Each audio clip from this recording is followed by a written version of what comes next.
देवे गौरवाणी प्रचारिणे निर्विशेष शून्यवादी पाश्चात्य देश तारिणे.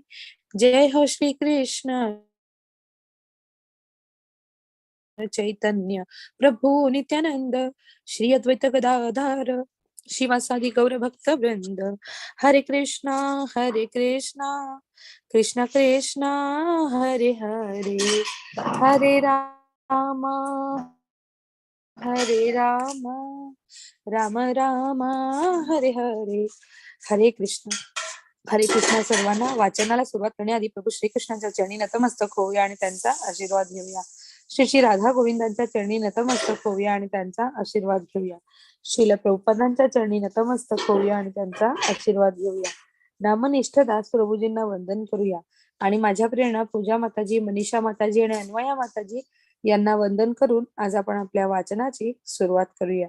इस्कॉन श्री श्री राधा गोविंद टेम्पल मंगळुरू यांच्या आत्मसाक्षात्काराचे विज्ञान या पुस्तकाच्या मराठीमधील वाचनामध्ये तुम्हा सर्वांचं स्वागत आहे. आपण वाचत होतो आपला 7वा अध्याय, ज्याचं नाव होतं जागतिक प्रचार कार्याची पायाभरणी. तर या अध्यायाअंतर्गत आपण वाचलं होतं श्रील प्रभुपादांचं अमेरिकेत पदार्पण. जेव्हा प्रभुपाद अमेरिकेत पोहोचले तेव्हा त्यांनी रचलेल्या कवितेचा मराठीमधील अर्थ, बंगाली कवितेचा मराठीमधील अर्थ आपण समजावून घेतला होता.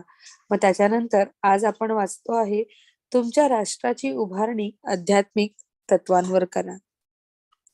तर आपण काल एक 2 पेजेस वाचले होते या शीर्षकांतर्गत. तर पुढील वाचनाला मी सुरुवात करते आणि कोणाला वाचायची इच्छा असल्यास तुम्ही सांगू शकता. स्क्रीन दिसते ना सगळ्यांना? हो दिसते. चालेल. ओके, चालेल. मी वाचायला सुरुवात करते.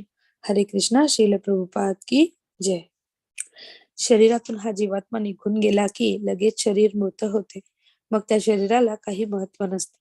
वैज्ञानिक किंवा तत्वज्ञ कितीही मोठा असला तरी त्याला हे मान्य करावेच लागेल की शरीरातून जीवात्मा निघून जाताच शरीर मरते. नंतर त्या शरीराचे काही महत्व उरत नाही आणि ते टाकून द्यावे लागते.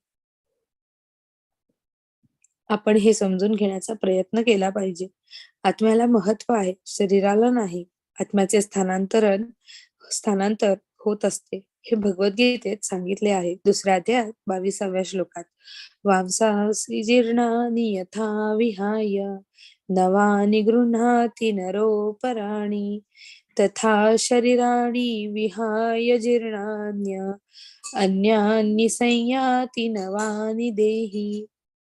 ज्याप्रमाणे मनुष्य जुन्या वस्त्रांचा त्याग करून नवीन वस्त्रे धारण करतो, त्याचप्रमाणे आत्माही जुन्या आणि निरुपयोगी शरीराचा त्याग करून नवीन भौतिक शरीर धारण करतो. जेव्हा वस्त्रे जुनी होतात तेव्हा आपण ती टाकून देतो आणि नवी वस्त्रे स्वीकारतो. त्याप्रमाणे आत्मा आपल्या इच्छेप्रमाणे कपडे बदलत असतो.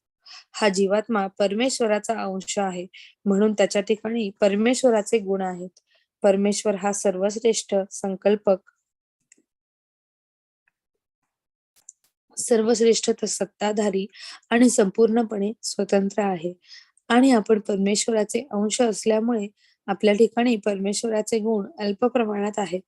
आपल्या ठिकाणी क्रिया करण्याची निश्चय शक्ती, विचार, भावना आणि इच्छा आहेत. वेदांमध्ये म्हटले आहे की ईश्वर हा सर्व चेतनांमधील सर्वश्रेष्ठ चेतना आहे. चेतनेश्च चेतनानाम. तो सर्व जीवांना त्यांच्या गरजाही पुरवतो. पण आपण जीव असंख्य आहोत.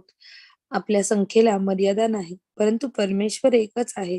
तो सुद्धा आपल्यासारखा चेतन आहे, परंतु आपण त्या परमचेतन शक्तीचे सूक्ष्म अंश आहोत. उदाहरणार्थ, सोन्याच्या कणात खाणीतल्या सोन्याचेच गुण असतात.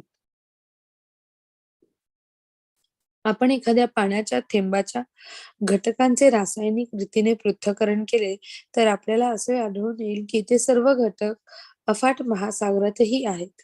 त्याचप्रमाणे आपण परमेश्वराचे अंश असल्यामुळे आपले परमेश्वराशी ऐक्य आहे.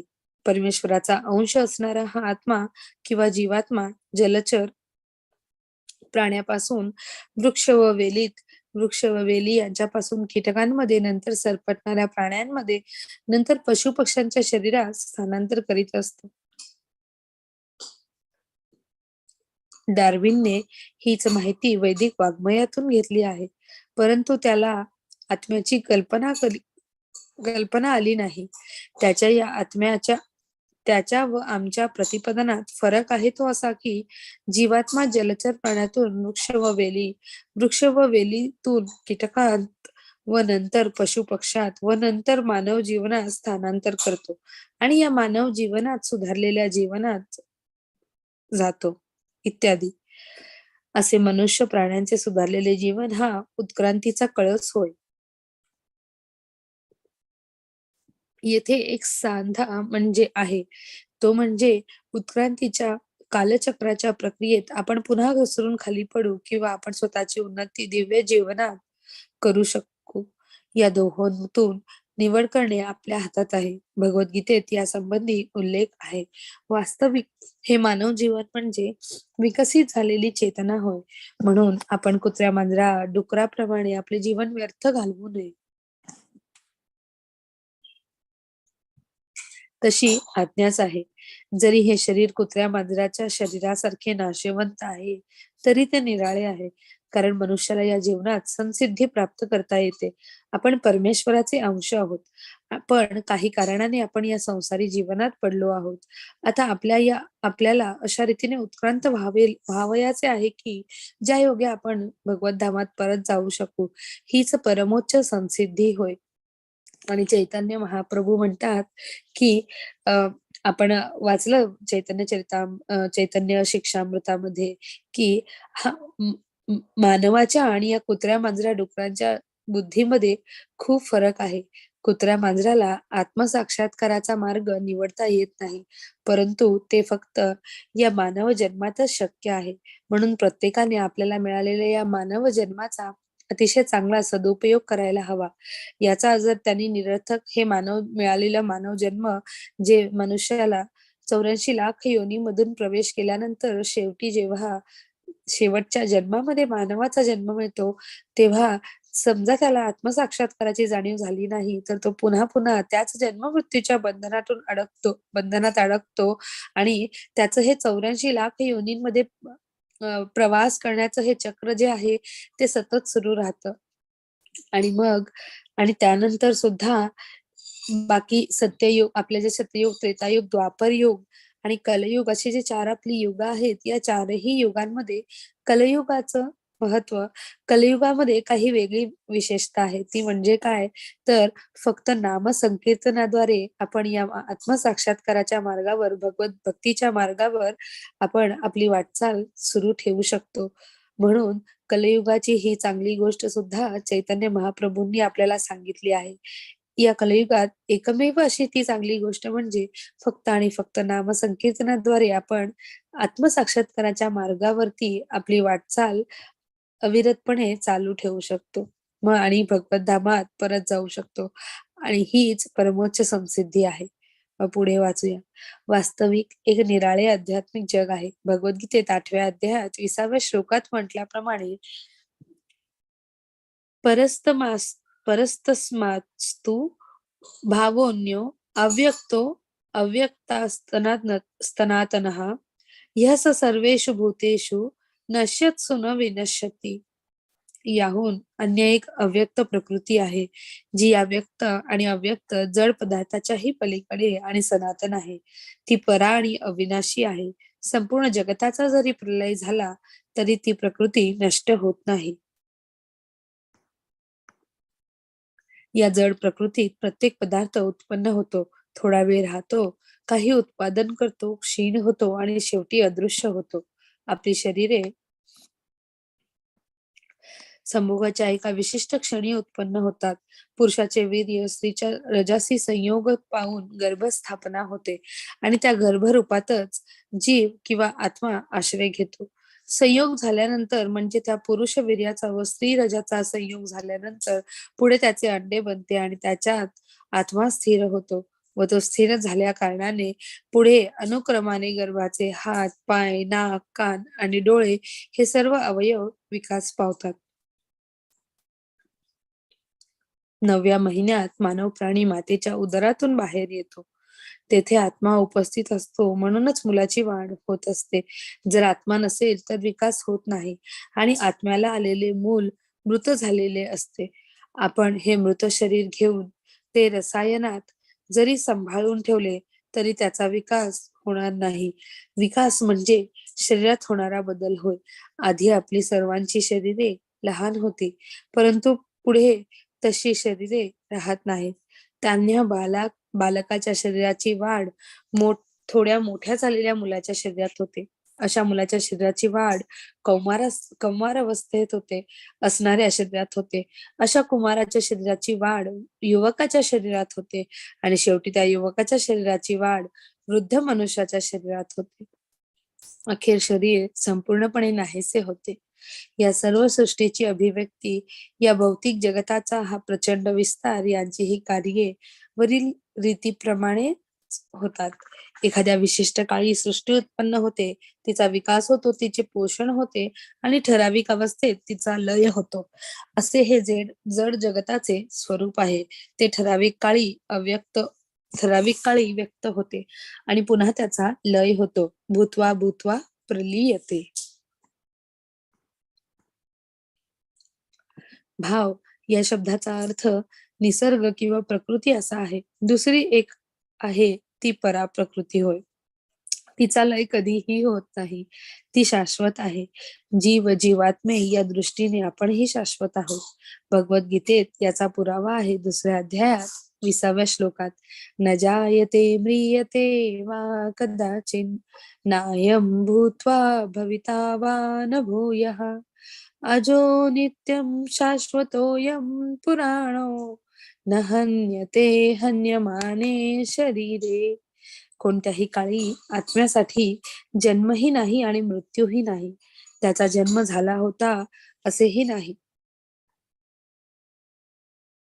त्याचा जन्म होतो असेही नाही आणि त्याचा जन्म होणार आहे असेही नाही. तो अजन्म, सनातन, नित्य अस्तित्वात असणारा आणि पुरातन आहे. शरीराचा नाश झाला तरी त्याचा नाश होत नाही. ज्याप्रमाणे ईश्वराला जन्म मृत्यू नाही, त्याचप्रमाणे आपण जे जीवात्मे त्या आपणालाही जन्म मृत्यू नाही. पण मी शरीर आहे असे आपणाला वाटते, म्हणून आपण असे समजतो की आपण जन्मतो आणि मरतो. हा तो समज आहे. त्याला माया किंवा भ्रांती म्हणतात. आत्मा व शरीर यांचे असे तादात्म्य केल्यामुळे जी भ्रांती उत्पन्न होते, तिच्यातून आपण मुक्त झालो पाहिजे.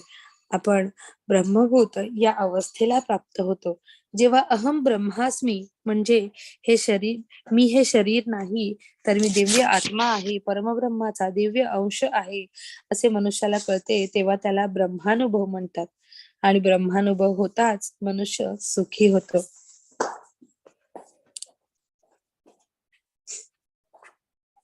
ही वस्तुस्थिती नव्हे काय? जर तुम्हाला असे स्पष्ट कळले की आपल्याला जन्म आणि मृत्यू नाही, आपण नित्य आहोत, शाश्वत आहोत, तर तुम्ही सुखी होणार नाही काय? खचितच व्हाल. जेव्हा मनुष्याला ब्रह्मानुभव येतो, आध्यात्मिक साक्षात्कार होतो, तेव्हा त्याला मोह, लोभ, शोक होत नाही. सारे जग केवळ मोहग्रस्त, लोभग्रस्त व शोकग्रस्त झाले आहे. तुम्हा आफ्रिकन लोकांना आता युरोपियन व अमेरिकन लोकांसारखे व्हावे अशी हाव आहे. परंतु युरोपियन लोकांनी आपले साम्राज्य गमावले आहे. आता ते शोक करीत आहेत. पण ज्या गोष्टी आपल्यापाशी नाहीत त्यांचा आपण हव्यास धरीत आहोत आणि ज्या गोष्टी आपण गमावल्या आहेत त्यांच्याबद्दल आपण शोक करीत आहोत. असा आहे आपला सांसारिक उद्योग. पण जर आपल्याला कळले की आपण परब्रह्माचे अंश आहोत, ब्रह्म आहोत, तर मग आपण मोहातीत, लोभातीत व शोकातीत होऊ.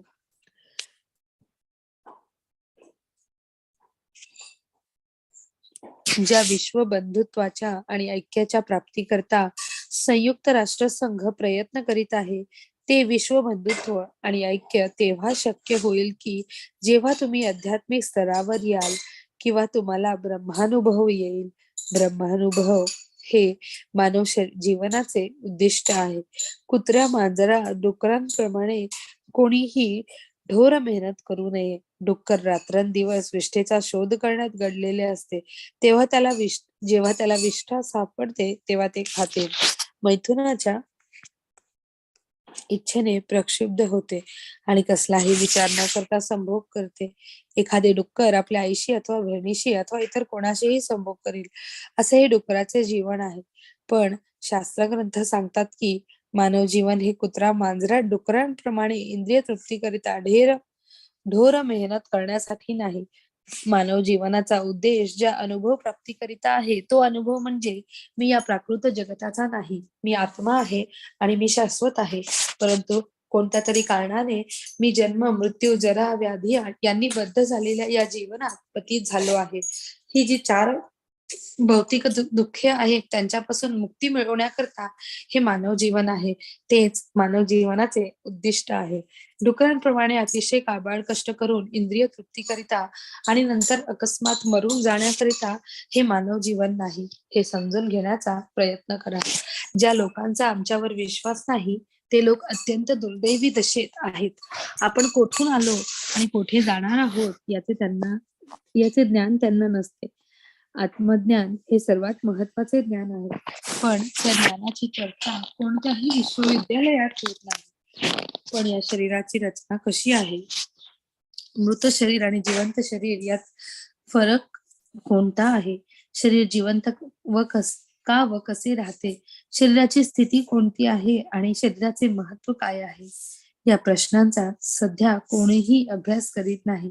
पण कृष्ण भावनामृत संघाचे जे आंदोलन आहे त्याद्वारा आम्ही लोकांना शिक्षण देण्याचा प्रयत्न करीत आहोत की आपण स्वतः म्हणजे आपले शरीर नव्हे, तर आपण जीवात्मे आहोत आणि मानव जीवनाचा उद्योग कुत्र्या मांजरांच्या उद्योगाहून भिन्न आहे. हाच आमचा संदेश आहे. जीवात्माविषयी सांगायचे तर उत्क्रांतीची प्रक्रिया चालू राहते आणि शाश्वत जीवनाच्या अवस्थेप्रत येईपर्यंत आपण जीवनार्थ धडपड करीत असतो. ते शाश्वत जीवन शक्य होत असते. या मानव जीवनात तुम्ही जर तुमच्या प्रयत्नांची पराकाष्ठा कराल तर पुढील जीवनात तुम्हाला आध्यात्मिक देह मिळू शकेल. तुमचा आध्यात्मिक देह तुमच्यामध्येच आहे आणि तो या भौतिक जीवनाच्या दोषातून मुक्त झाला की लगेच त्या आध्यात्मिक देहाचा विकास होतो. तेच मानव जीवनाचे उद्दिष्ट आहे. लोकांना स्वहित कोणते ते समजत नाही. मी ईश्वराचा अंश आहे आणि भगवंतांशी पुन्हा संबंध स्थापन करण्याकरता मला भगवत धामाप्रत परत जायचे आहे, हे समजून घेणे हेच आत्महित होय. ज्याप्रमाणे आपल्याला सामाजिक जीवन असते त्याचप्रमाणे वैकुंठ लोकात ईश्वरालाही सामाजिक जीवन असते. परंतु तुम्ही ईश्वराशी येथे संबंध स्थापू नका. हे शरीर संपले की तुम्ही शून्य व्हाल असे नाही. हे शरीर संपले की तुम्ही शून्य व्हाल ही चुकीची कल्पना आहे. भगवद्गीतेत 2ऱ्या अध्यायात 12व्या श्लोकात भगवान श्रीकृष्णांनी अर्जुनाला कुरुक्षेत्राच्या रणभूमीवर असे सांगितले आहे, न त्वेवाहं जातु नासं न त्वं नेमे जनाधिपः न चैव न भविष्यामः सर्वे वयमतः परम.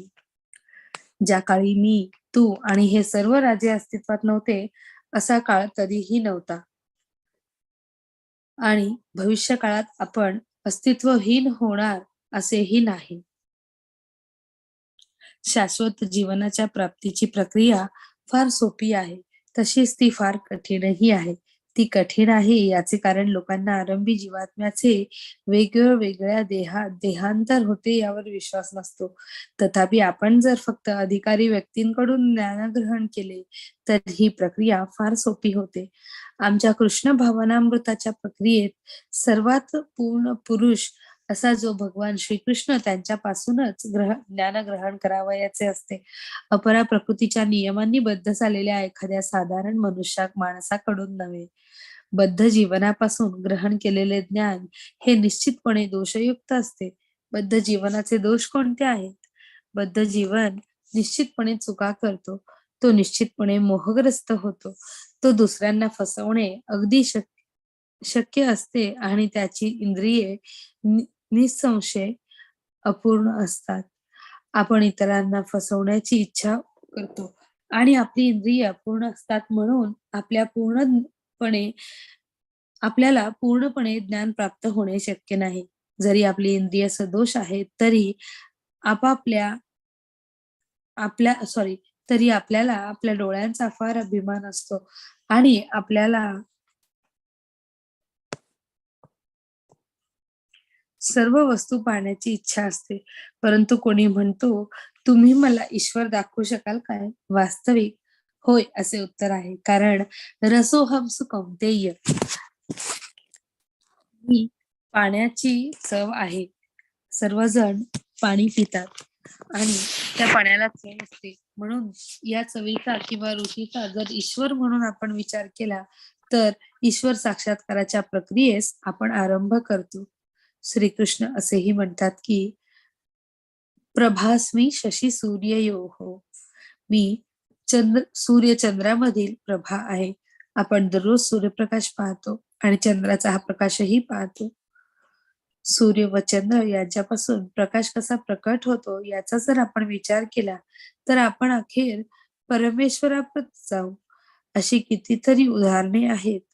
तुम्हा स्वतःला जर परमेश्वरासंबंधी जाणीवेची आणि परमेश्वरासंबंधीच्या अनुभवाची इच्छा असेल, तर ते फार अवघड नाही. मात्र नेमून दिलेल्या पद्धतीचे तुम्ही अनुसरण केले पाहिजे. भगवद्गीतेत 18व्या श्लोकात 18व्या अध्यायामध्ये 55व्या श्लोकात सांगितल्याप्रमाणे ततो माम तत्वतो ज्ञात्वा, आपण ईश्वराला जाणण्याचा तत्वतः प्रयत्न फक्त केला पाहिजे. तसेच ईश्वराचा आविर्भाव, तिरोभाव आणि कार्य जाणण्याचा प्रयत्न फक्त केला पाहिजे. जेव्हा आपण ईश्वराला तत्वतः जाणतो, तेव्हा लागलीच परमेश्वराच्या राज्यात आपला प्रवेश होतो. जो मनुष्य परमेश्वराला अथवा श्रीकृष्णाला जाणतो, तो देहत्यागानंतर दुसऱ्या भौतिक शरीराचा स्वीकार करण्यासाठी पुन्हा परत येत नाही. श्रीकृष्ण म्हणतात, "मामेती", माझ्याकडे येतो. तेच आमचे उद्दिष्ट आहे. म्हणून कुत्र्या मांजरांप्रमाणे आपण व्यर्थ कालापव्यय करू नये. आपण सुख समाधानात राहावे, परंतु त्याच वेळी आपण कृष्ण भावना भवीत किंवा ईश्वर भावना भवीत असावे. त्यामुळे आपण सुखी होऊ. ईश्वराला जाणून घेतल्या वाचून आणि ईश्वर भावना भवित झाल्या वाचून शांती व सुख या मिळण्याची शक्यता नाही. भगवद्गीतेत शांती आणि सुखाचा मार्ग सांगितला आहे. जर तुम्हाला ईश्वराला खरोखर जाणण्याची इच्छा असेल, तर ते फार सोपे आहे. ईश्वर हा सर्वांचा अधिपती आहे. ईशावास्यम इदम सर्वम. दुर्दैवाने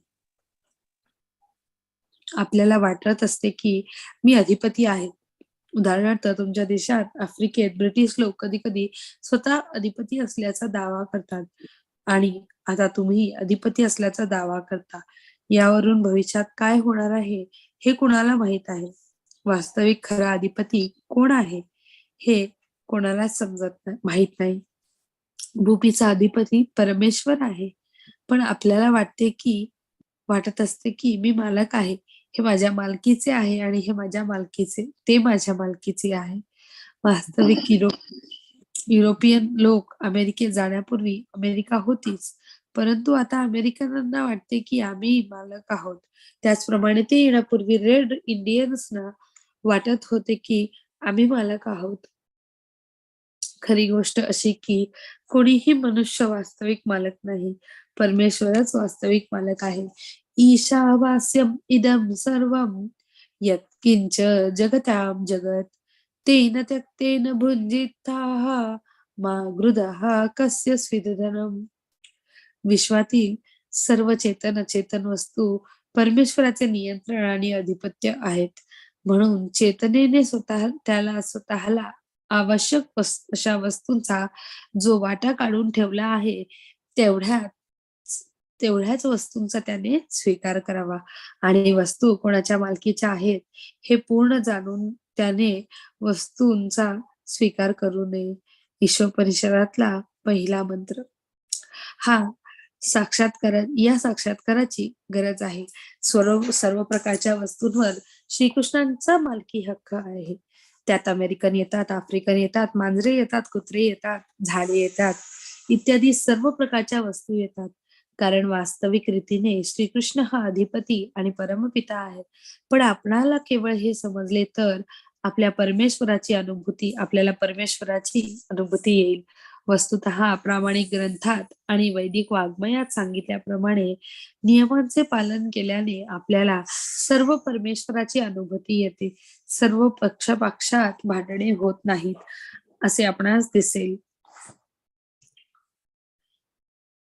सर्वत्र शांतता नांदेल. ज्याप्रमाणे मुलाला आपल्या पित्याच्या खर्चाने जगण्याचा हक्क आहे, त्याचप्रमाणे प्रत्येकाला परमेश्वराच्या मालकीच्या वस्तू वापरण्याचा हक्क आहे. शास्त्रात सांगितल्याप्रमाणे घरातल्या लहान प्राण्याला सुद्धा अन्न दिले आहे. शास्त्रात सांगितल्याप्रमाणे अन्न दिले आहे. हाच आध्यात्मिक साम्यवाद होय. कोणीही उपाशी राहू नये. सर्प सुद्धा उपाशी राहू नये. आपल्याला सर्पांची नेहमी भीती वाटते, पण आपल्या घरात सर्प राहत आहे असे जर आपल्याला आढळले तर सर्पाला सुद्धा अन्न दिले जाते हे पाहणे आपले कर्तव्य आहे. हीच भगवत भावनेची धारणा आहे किंवा कृष्ण भावनेची धारणा आहे. समः सर्वेषु भूतेषु, ज्याला दिव्य स्थिती प्राप्त झाली आहे तो सर्व जीवमात्राची समत्वाने वागतो.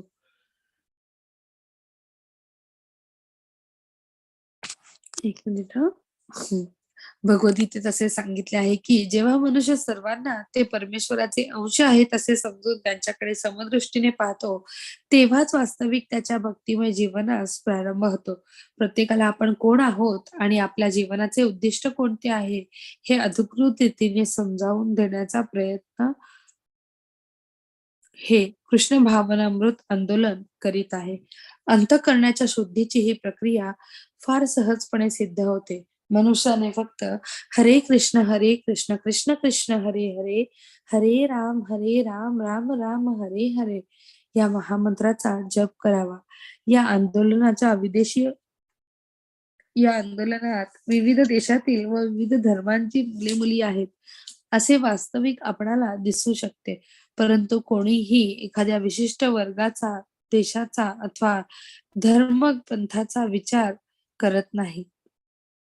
आम्ही फक्त स्वतःला आणि परमेश्वराशी आपला संबंध कसा आहे हे जाणण्याचा प्रयत्न करतो. परमेश्वर हा परमश्रेष्ठ अधिपती आहे आणि आपण सर्व त्याची लेकरे किंवा सेवक आहोत. म्हणून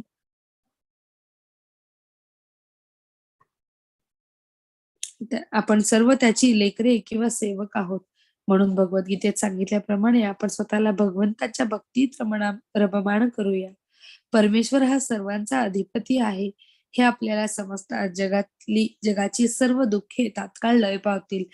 त्याला काही वेळ लागेल, कारण सर्वांनाच हे उच्च तत्वज्ञान समजेलच अशी अपेक्षा नाही. पण जर प्रत्येक देशातील बुद्धिमान लोकांनी हे समजून घेण्याचा प्रयत्न केला तर पुरेसे होईल. भगवद्गीतेत 3ऱ्या अध्यायात 21व्या श्लोकात म्हटले आहे, यद यदाचरति श्रेष्ठस्त्व तत्तद्देवतरो जनः स यत् प्रमाणः कुरुते लोकस्तद अनुवर्तते.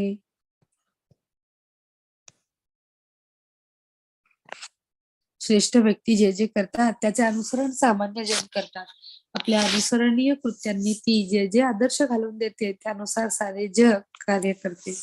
म्हणून आम्ही जगातील अत्यंत बुद्धिमान लोकांना हे कृष्ण भावनेचे तत्वज्ञान समजून घेण्याकरिता आणि त्यांचा सर्व जगभर प्रसार करण्याचा प्रयत्न करण्याकरिता पाचारण करतो. आम्ही आता या आफ्रिकन देशात आलो आहोत आणि आता मी सर्व बुद्धिमान आफ्रिकन लोकांना माझ्याकडे येऊन हे तत्वज्ञान समजून घेण्याकरिता आणि त्याचा प्रसार करण्याकरिता आमंत्रण देत आहे. तुम्ही स्वतःचा विकास करण्याकरिता प्रयत्न करीत आहात, म्हणून कृपया आध्यात्मिक रित्या विकसित व्हा, कारण आध्यात्मिक विकास हाच समर्पक विकास होय. तुम्ही अमेरिकनांची आणि युरोपियनांची नक्कल करू नका. इंद्रिय तृप्तीच्या पायावर आधारलेली अशी संस्कृती टिकत नाही.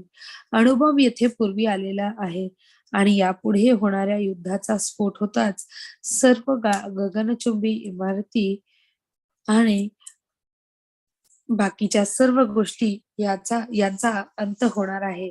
मानवी जीवनाचा खरा दृष्टिकोन म्हणजे आध्यात्मिक दृष्टिकोन व हा दृष्टिकोन समजून घेण्याचा प्रयत्न करा. याकरिताच हे कृष्ण भावना भवित आंदोलन आहे. म्हणून आम्ही तुम्हाला विनंती करतो की तत्वज्ञान समजून घेण्याचा प्रयत्न करा. धन्यवाद. तर हरे कृष्ण. आपण अशा प्रकारे हा भाग संपवला जिथं श्रील प्रभुपादांनी आपल्याला आध्यात्मिक दृष्टिकोन काय आहे, कसा असतो आणि या भौतिक जगतात प्रत्येक मनुष्याची वाट कशा प्रकारे चुकती आहे आणि ती आपली चूक सुधारून आपण या आध्यात्मिक मार्गावरती किंवा आपल्या ज्या विचार करण्याची पद्धत आहे ती आध्यात्मिक दृष्टीने आध्यात्मिक विचार आपण कशा प्रकारे करावा, आध्यात्मिक दृष्टिकोनाद्वारे कशा प्रकारे चालावं आणि प्रत्येकाला दिलेला जो कोटा आहे फक्त त्याच्या पुरतच आपला स्वतःचाच भाग वापरून इतरांच्या वाटचा आपण स्वतः घेऊन त्याचा संचय करू नका. ईशावास्यम इदम सर्वम या तत्वप्रणालीचा प्रत्येकाने उपयोग करावा, आपल्या जीवनात अंगीकार करावा.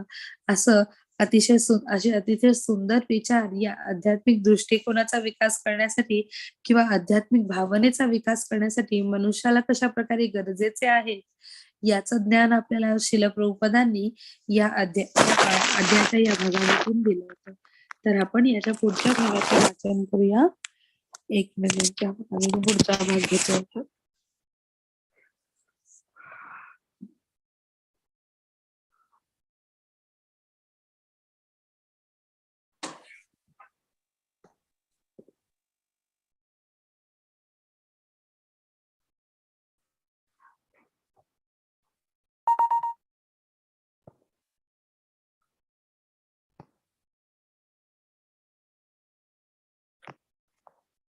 ओके. तर पुढच्या भागाचं नाव आहे भगवत भक्त सदैव परदुःखे दुःखी असतो. तर या भागाचं वाचन हरे कृष्ण. हरे कृष्ण माता प्रभूजी. आम्ही चालेल वाचतो. प्रभूजी. हो चालेल. भगवत भक्त सदैव परदुःखी दुःखी असतो. प्रत्येक पंथात त्यांचे स्वतःचे संत पुरुष असतात, परंतु सर्व संतांमध्ये एक समान दिव्य सद्गुण असतो. करुणा श्रील प्रभुपाद हा सद्गुण स्पष्ट करून सांगतात. मी आज परमेश्वराच्या पवित्र नामाच्या चोरवीविषयी तुम्हाला सांगणार आहे. एका ब्राह्मणाच्या संदर्भात या विषयावर परीक्षित महाराज आणि सुखदेव गोस्वामी यांच्यात चर्चा झाली. हा ब्राह्मण अतिशय पतित झालेला होता आणि सर्व प्रकारच्या पापकर्मात तो आसक्त झालेला होता, परंतु केवळ पवित्र नामाच्या संकीर्तनाने त्याचे रक्षण झाले. श्रीमद भागवताच्या 6व्या स्कंदात ही माहिती आढळते. श्रीमद भागवताच्या 5व्या स्कंदात विश्वातील लोकरचनांचे फार सुंदर रीतीने वर्णन केले आहे. त्या विश्वातील काही लोक नरक तुल्य आहे.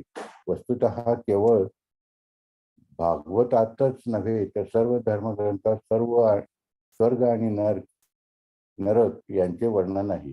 याप्रमाणे आधुनिक खगोल विद्येपासून तुम्हाला माहिती मिळते त्याप्रमाणे ते नरक तुल्य लोक कुठे आहेत आणि ते त्या पृथ्वी लोकापासून कसे दूर अंतरावर आहेत हे श्रीमद भागवतावरून आपणाला कळू शकते. चंद्र हा पृथ्वीपासून किती अंतरावर आहे, तसेच पृथ्वी व सूर्य यांच्यात किती अंतर आहे याची गणना खगोलशास्त्र व्यक्त्यांनी केली आहे. त्याचप्रमाणे भागवतात नरकतुल्य लोकांची वर्णने आहेत. आपल्याला या पृथ्वीवर सुद्धा वातावरणातील निरनिराळ्या अवस्थांचा अनुभव आहे. पाश्चात्य देशात उत्तर ध्रुवाजवळ भारतातील हवामानापेक्षा निराळे हवामान असते, कारण भारत विषुववृत्ताच्या जवळ आहे. ज्याप्रमाणे वातावरणात आणि या पृथ्वीवरील जीवांच्या अवस्थांमध्ये फार फरक होत असतात, त्याप्रमाणे असे अनेक इतर लोक आहेत की जेथील वातावरण आणि जीवांचा अवस्था भिन्न भिन्न असतात. सुखदेव गोस्वामी पासून त्या नरकतुल्य लोकांचे वर्णन ऐकल्यानंतर परीक्षित महाराज म्हणाले, अधुनेय अधुनेय महाभाग यथैव नरकान नरकान्नरः नानोग्रयात नान्ये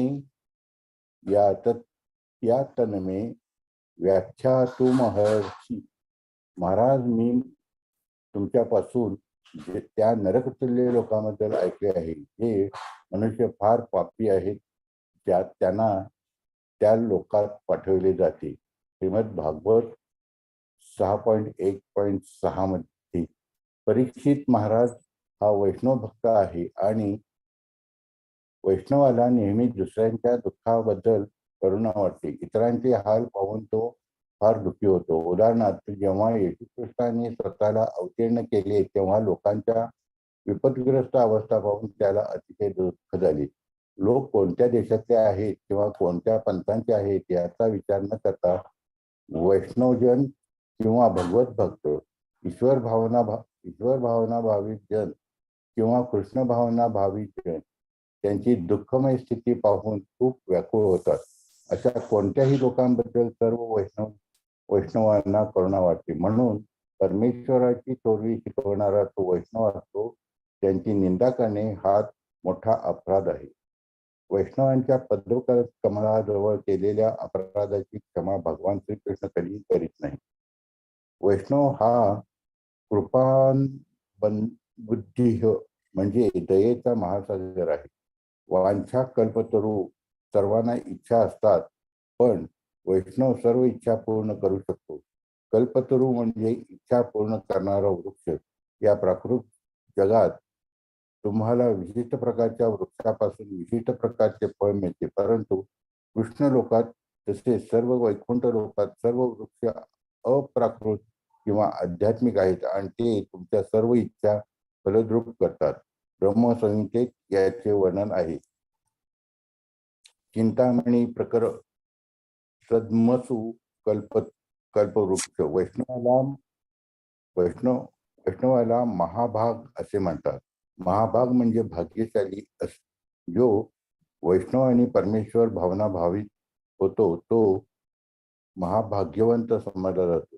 चैतन्य महाप्रभूंनी म्हटले आहे की प्राणी हे निरनिराळ्या जीव योनीतून निरनिराळ्या लोकातून सर्व विश्वभर फिरत असतात.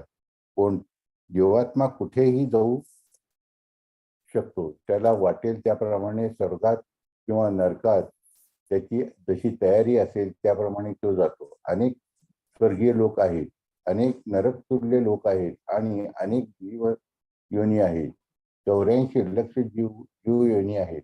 प्राणी चक्रगतीने या योनीतून फिरत असतात आणि त्यांच्या चालू जीवनातील त्यांच्या मनप्रवृत्तीप्रमाणे त्यांची शरीरे निर्माण होत असतात.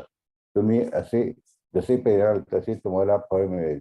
चैतन्य महाप्रभू म्हणतात की प्राकृत जगतात जे सारे असंख्य प्राणी आहेत त्याप्रमाणे एखादा भाग्यवंत असतो. सर्वच भाग्यवंत नसतात. जर सर्वच भाग्यशाली असते तर ते सर्वच कृष्ण भावना भावित झाले असते. कृष्ण भावनेचा प्रसार सर्वत्र अनिर्बंधपणे केला जात असतो, परंतु लोक त्या भावनेचा स्वीकार का करीत नाहीत याचे कारण ते लोक भाग्यहीन आहेत. म्हणून चैतन्य महाप्रभू म्हणतात की जे भाग्यशाली आहेत तेच लोक फक्त कृष्ण भावनेचा स्वीकार करतात आणि त्यांच्याच आयुष्यात पूर्णता येते. त्यात त्यांचे जीवन सुखमय, आनंदमय आणि ज्ञानमय असते. वैष्णवांचे हे कर्तव्य आहे की त्यांनी घरोघर जाऊन भाग्यहीन लोकांना भाग्यवंत करावे. वैष्णव विचार करीत असतो की हे लोक त्यांच्या नरकतुल्य जीवनातून कसे मुक्त होऊ शकतील. परीक्षित महाराजांचा तो प्रश्न होता. ते म्हणाले, महाराज, तुम्ही सांगितले की मनुष्याने केलेल्या पापमय कर्मामुळे त्याला नरकतुल्य जीवनावस्थेत घातले जाते किंवा नरकतुल्य लोकात पाठवले जाते. आता मला कृपा करून सांगा, लोकांना पापकर्माच्या विरुद्ध कोणत्या क्रिया करून वाचविता येईल. हा तो प्रश्न आहे.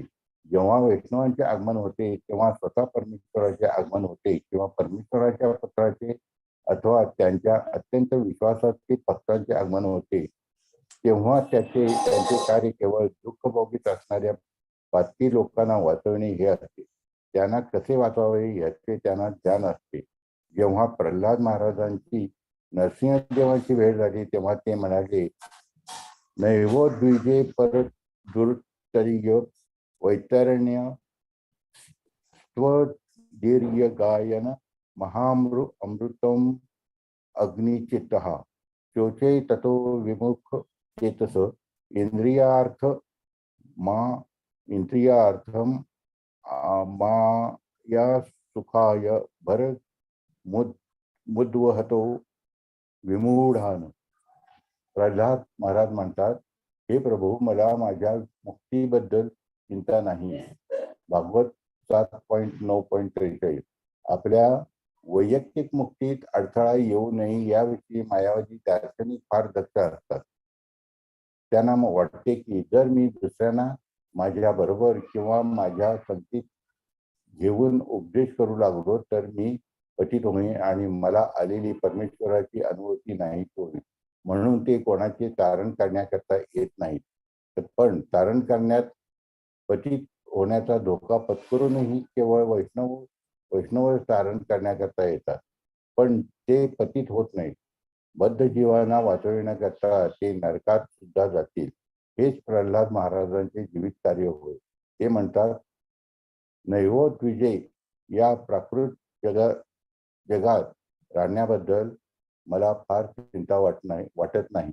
नंतर प्रल्हाद महाराज म्हणतात, मला स्वतःविषयी चिंता वाटत नाही, कारण कसेही करून सदैव कृष्ण भावना भावित असण्याचे शिक्षण मला मिळाले आहे.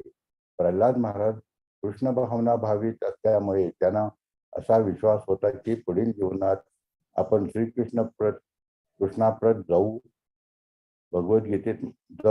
भगवद्गीतेत म्हटले आहे की मनुष्याने कृष्ण भावना युक्त तत्वांचे योग्य आचरण केले तर तो आपल्या पुढील जीवनात निश्चितपणे श्रेष्ठ अशा इष्ट स्थानाप्रत म्हणजे भागवत धामाप्रत जाऊन पोहोचेल. प्रल्हाद महाराज पुढे म्हणतात, मला फक्त एकाच गोष्टीची चिंता आहे, इकडे लक्ष द्या. जरी प्रल्हाद महाराजांना त्यांच्या स्वतःविषयी चिंता नव्हती तरी त्यांना एक चिंता होती. ते म्हणतात, शोचे तत्व विमुख चेतसः, म्हणजे जे लोक कृष्ण भावना भावित नाही त्यांच्याविषयी मी चिंतातूर आहे. हीच माझी चिंता आहे. माझ्याविषयी म्हणाल तर मला कसलीही इतर चिंता नाही, परंतु जे लोक कृष्ण भावना भावित नाहीत त्यांच्याविषयी मी विचार करतो. ते लोक फार बरे कृष्ण भावना भावित नाहीत. माया सुखाय भर हतो विमूढान. या मूढ लोकांनी अनित्य सुखाच्या प्राप्तीकरता फसवी सुधारणा निर्माण केली आहे. माया सुखाय हीच प्रत्यक्ष वस्तुस्थिती आहे. आपली संस्कृती फसवी आहे. अनेक मोटार गाड्या दरवर्षी तयार केल्या जात आहेत आणि त्याकरिता अनेक रस्ते खोदावे लागतात व त्या तयार करावे लागतात. त्यामुळे समस्या मागून समस्या निर्माण होतात. म्हणूनच ही माया सुख म्हणजे भ्रामक सुख आहे आणि तरीही या रीतीने आपण सुखी होण्याचा प्रयत्न करीत आहोत. पण त्यामुळे फक्त इतर समस्या मात्र निर्माण होतात. तुमच्या देशात मोटार गाड्यांची संख्या सर्वात जास्त आहे, पण त्यामुळे समस्या उलगडत नाही. जीवनाच्या समस्या सुटण्यास मदत व्हावी म्हणून तुम्ही मोटार गाड्या तयार केल्या आहेत, पण मला असा अनुभव आला आहे की त्यामुळे अधिक समस्या निर्माण झाल्या आहेत.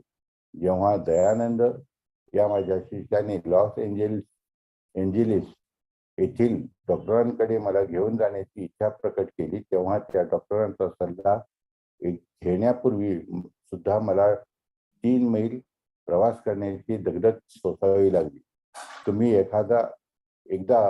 एकदा का मोटार गाड्या तयार केल्या म्हणजे तुम्हाला तुमच्या मित्रांना भेटण्याकरता सुद्धा 30-40 मैलाचा प्रवास करावा लागेल. तुम्हाला विमानाने न्यूयॉर्कहून बोस्टनला 1 तासात जाता येते, पण नुसते विमानतळावर पोहोचण्याकरिता त्याही पेक्षा अधिक वेळ लागतो. या परिस्थितीला मायासुख म्हणतात. माया म्हणजे खोटे, भ्रामक. आपण कोणती तरी खूप सुखमय परिस्थिती निर्माण करण्याचा प्रयत्न करीत आहोत, पण आपण दुसरीच दुःखमय परिस्थिती निर्माण केली आहे, अशी ही भौतिक जगाची रीत आहे. आपण जर परमेश्वराने आणि निसर्गाने देव केलेल्या नैसर्गिक सुखात समाधानी नसू आणि आपल्याला जर कृत्रिम सुखे निर्माण करण्याची इच्छा असेल, तर आपल्याला काही दुःखे सुद्धा निर्माण करावी लागतात. बहुतेक लोकांना हे माहीत नसते. त्यांना वाटते की आपण फार सुखद स्थिती निर्माण करीत आहोत, पण प्रत्यक्षात त्यांना उपजीविकेकरिता ऑफिसात जाण्यासाठी 50 मैल प्रवास करावा लागतो आणि पुन्हा परत येण्यासाठी 50 मैल प्रवास करावा लागतो. अशी स्थिती असल्यामुळे प्रल्हाद महाराज म्हणतात की या विमूढ लोकांनी, या विषयासक्त लोकांनी, या अधमांनी केवळ अनित्य अशा सुखप्राप्ती करता स्वतःवर अनावश्यक बोजा लादून घेतला आहे. विमूढान माया सुखाय भरमुद्वहतः म्हणून वैदिक सुधारणेला अनुसरून असे प्रतिपादन केले आहे की मनुष्याने सांसारिक जीवनातून स्वतःला मुक्त करावे, संन्यास ग्रहण करावा आणि मुळीच चिंता न करता आध्यात्मिक जीवन स्वीकारावे. मनुष्याला कौटुंबिक जीवनात जर कृष्ण भावना भावित होणे शक्य असेल तर ते चांगलेच आहे. भक्तिविनोद ठाकूर हे कुटुंबवस्थेत ग्रस्त होते, न्यायाधीश होते, तरी त्यांनी फार सुंदर रीतीने भक्तियोगाचे आचरण केले. ध्रुव महाराज आणि प्रल्हाद महाराज हे ग्रस्तच होते, तरी त्यांनी स्वतःला असे वळण लावली होती की ग्रस्त म्हणून सुद्धा त्यांना त्यांच्या भक्तियोगात कोणत्याही अडचणी येणार नाही. म्हणून प्रल्हाद महाराज म्हणतात, मी सदैव कृष्ण भावना भावित स्थितीत राहण्याची कला शिकलो आहे. ती कला कोणती आहे? त्वद्वीर्य गायन महामृत मनचितः. केवळ भगवंतांच्या विजयी कृत्यांचे आणि लीलांचे गायन करणे. वीर्य म्हणजे महान पराक्रम. भगवान श्रीकृष्णाची कृत्ये पराक्रमी आहेत. तुम्ही भगवान श्रीकृष्ण या पुस्तकात त्याविषयी वाचू शकता. त्याचे यश, त्यांची लीला कृत्ये, त्यांचे सहचर आणि त्यांच्या संबंधित असणाऱ्या सर्व गोष्टी भक्ती संपन्न आहेत. या संबंधी प्रल्हाद महाराज म्हणतात, मी जेथे जेथे जाईन तेथे तेथे मी तुमच्या शक्तिशाली कृत्याचे गायन करीन आणि सुरक्षित करण्यात निमग्न राहीन याची मला खात्री आहे. माझ्या अधःपतनाचा प्रश्नच नाही. सतत काबाड कष्ट करण्यात निमग्न राहावे लागते. अशा प्रकारची संस्कृती ज्यांनी निर्माण केली आहे अशा या लोकांबद्दलच मला चिंता वाटते. मी त्यांच्याबद्दल विचार करीत असतो. प्रल्हाद पुढे म्हणतात, प्रायेण देव मुनयः स्वविमुक्ती कामामौनं चरति विजनेन परार्थनिष्ठः नैतान विहाय कृपणान विमुमुक्ष एकोनान्यम त्वदस्य शरणं भ्रमतो अनुपश्यते. हे मतप्रिय प्रभू, असे पुष्कळ संतजन आणि ऋषी आहेत की ज्यांना स्वतःच्या मुक्तीची फार इच्छा असते. भागवत 7.9.44. मनुष्य हा म्हणजे संतजन किंवा तत्वज्ञानी. प्रायेण देव मुनियः विमुक्ती कामः. त्यांना त्यांच्या स्वतःच्या मुक्तीची फार इच्छा असते. ते हिमालय पर्वतासारख्या एकांतवास असणाऱ्या ठिकाणी राहण्याचा प्रयत्न करतात. ते कोणाशी भाषण करीत नाही. त्यांना शहरातील सामान्य लोकात मिसळण्याची व त्यांच्याकडून व्यत्यय होण्याची किंवा कदाचित अधपतित होण्याची नेहमी भीती वाटते. मी स्वतःचे रक्षण करावे हे अधिक चांगले आहे. दिवस रात्र काबाड कष्ट करावे लागतात आणि अशी संस्कृती जेथे लोकांनी केली आहे अशा शहरात हे महान संत येत नाहीत. याचा प्रल्हाद महाराजांना खेद वाटतो. असे संतजन फार दयाळू नसतात. प्रल्हाद महाराज म्हणतात, केवळ इंद्रिय तृप्ती करता अनावश्यक असे काबाड कष्ट करणाऱ्या पतित लोकांविषयी मला चिंता वाटते. काबाड कष्ट करण्यात जरी काही विशेष हेतू असला तरी अशा लोकांना त्यांचा खरा हेतू काय हे समजत नाही. त्यांना फक्त विषयोभोग उपभोग माहीत असतो. ते नग्न नाच पाहायला जातात किंवा एखाद्या नग्न क्लब मध्ये जातात. प्रल्हाद महाराज म्हणतात, नैतान विहाय कुर्बाणान विमुक्षः एकः. हे मत प्रभू, मला एकट्याला मुक्तीची गरज नाही. या अज्ञानी लोकांना माझ्या बरोबर घेतल्याखेरीज मी जाणार नाही. या सर्व पतित जीवांना आपल्या बरोबर नेण्याखेरीज प्रल्हाद महाराज भगवत धामाला जाण्यास कबूल नाही. असाच मनुष्य खरा वैष्णव होय.